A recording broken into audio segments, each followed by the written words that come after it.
Video, we will visualize what it takes to connect an AC generator to a grid. In our example, the yellow waveform is our grid and the purple waveform is our generator. So the first thing we need to make sure of is that we get the right waveform. So in our example, the grid is a sine wave, so our generator also needs to be a sine wave. So now our generator is a sine wave. Now you might think this is obvious, but a lot of like cheap Chinese inverters, like the 1 or 2 kilowatt versions, they often masquerade a AC sine wave as just a form of a rectangle wave.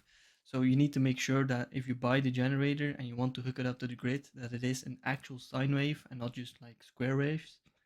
So once you have the right generator and the right output wave, now we need to make sure that the voltage is the same. So we need to increase the amplitude of our generator to match the grid. So let's do that now. I will increase it. There we go. We now have the same voltage as the grid.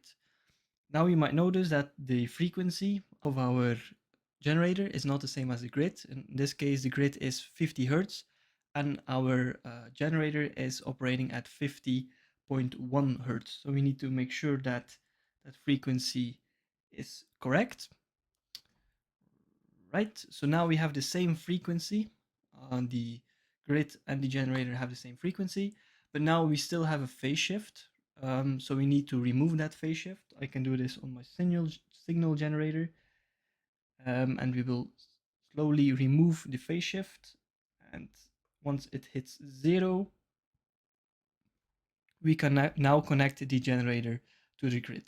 Now, if you were to do this in reality, you wouldn't use an oscilloscope to make sure that the waves are perfectly aligned and the voltage and such. We have special equipment for that, such as a synchronoscope, which tells you if your phases are meshed and stuff like that. And in reality, also you would probably operating something like this, where the frequency slowly changes, and then the second the voltage peaks are aligned or the waveforms are aligned, you hit the switch so that you connect the generator to the grid. So in our example, let's say it's 50.1 Hertz, we would hit the switch to connect our generator to the grid in approximately 2 seconds. 1, 2, now. And then once you do that, the waveforms will combine with each other, and then your AC generator is connected to the grid. So that's visualized how you can connect a AC generator to an AC grid.